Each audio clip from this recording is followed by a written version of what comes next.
Velkommen til Vertex Show. Jeg har gjort noen nye funksjoner i retningsvektorene, så vi kan se på det litt her nå. Vi bare setter ut et punkt her nå, og som vi har som utgangspunkt, så selekter det.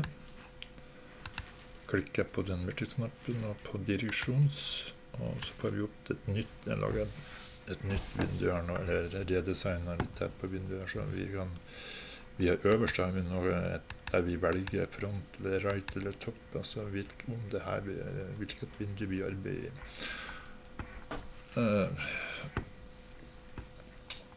Vi arbeider nå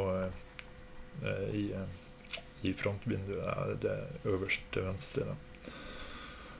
Og hvis vi nå vil gå i en retning som vi vil angi med en vinkel, så har jeg lagt inn et felt der vi kan skrive hvilken vinkel vi ønsker. Og hvis vi nå starter med 0 grader, klikker go på den, så ser vi at vi får kalkulert en retningsdireksjon, eller retningsvektor da, der x er 1 og y er 0 da. Og siden vi jobber i frontvinduet, så vil z være 0 bestandig. Men hvis vi nå skriver for eksempel 10 på lengde, altså hvor langt det vil være mellom punktene, og klikker go der, så ser vi at vi går da til høyre da. Det som blir definert som 0 grader da. Kan vi skrive for eksempel 45 grader, og klikke over der. Får vi kalkulert en ny retningsvektor, og hvis vi nå klikker på go i calc vertex her nå, så går vi 45 grader oppover da. Så kan vi forandre den til 90, klikke, og klikker gå på calc vertex, så vi går rett oppover da. Og hvis vi nå styrer 180, så ser vi på y, så er vi 1, men det er på grunn av at det er minus 16, altså et 0,000, altså med et nulltall med 16 desimaler bak, som er bare 0, og så 1. Så det er altså i praksis 0 da. Klikker gå der, så ser vi at vi går 180 grader. Og hvis vi tar 270 grader, så klikker gå nå, så går vi rett nedover igjen.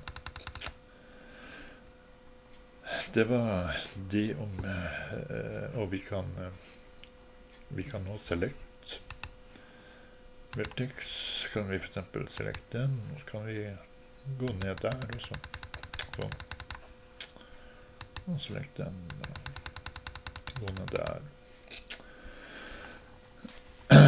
Og så har jeg også laget en funksjon der vi kan beregne sirkler da. Da er man avhengig av at man selekter 2 punkter. Først så selekter man et senter. For eksempel hvis vi nå selekter den, så har vi senter der. Og så selekter vi et punkt som vi vil rotere. Eller som vi vil bruke som radius i sirkelen. Hold ned i skift, og så klikk på et punkt. Sånn, og så må vi angi en vinkel. For eksempel vi kan skrive 15 grader der, og klikke over. Og så ser vi at vi får da, når vi klikker go gjentatte ganger, så vil den gå 15 grader da, for hvert punkt da. Sånn. Og da kan vi selekte den, sette den som senter, og så setter vi senterpunktet I den sirkelen vi lager nå nettopp som et punkt som vi vil flytte rundt, eller kalkulere nye punkter ut ifra. Så kan vi lage en ny sirkel der, sånn.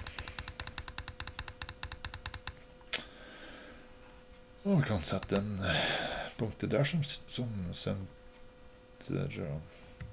og det punktet der som punktet vi vil gå ut beregne ifra. Så får vi lage en sånn sirkel. Så på den måten så kan man konstruere mye artig der. Og man kan jo triangulere manuelt også her. Bare klikk den triangulate-knappen, og så bare select 3 punkter, og så kan man lage face hvis man ønsker det. Sånn.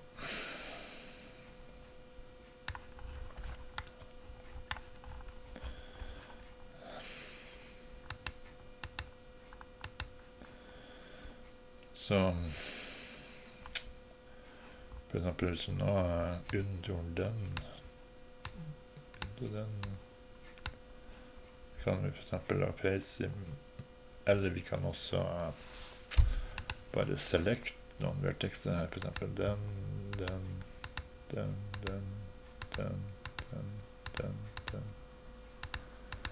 og så kan vi da bruke den triangulate-funksjonen også. Triangulate points. Så.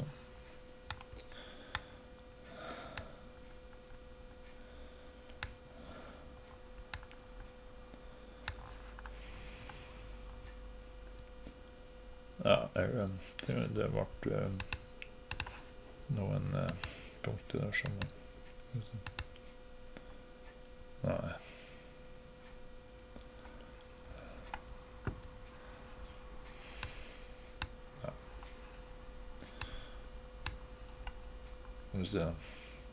Ja, jeg må ta med de også.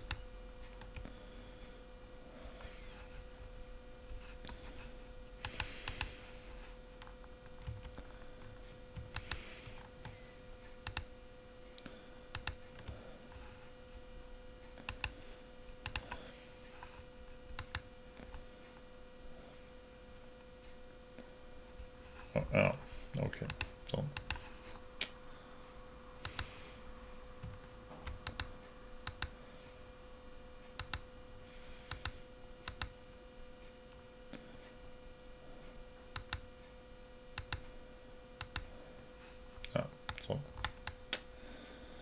Så kan man jo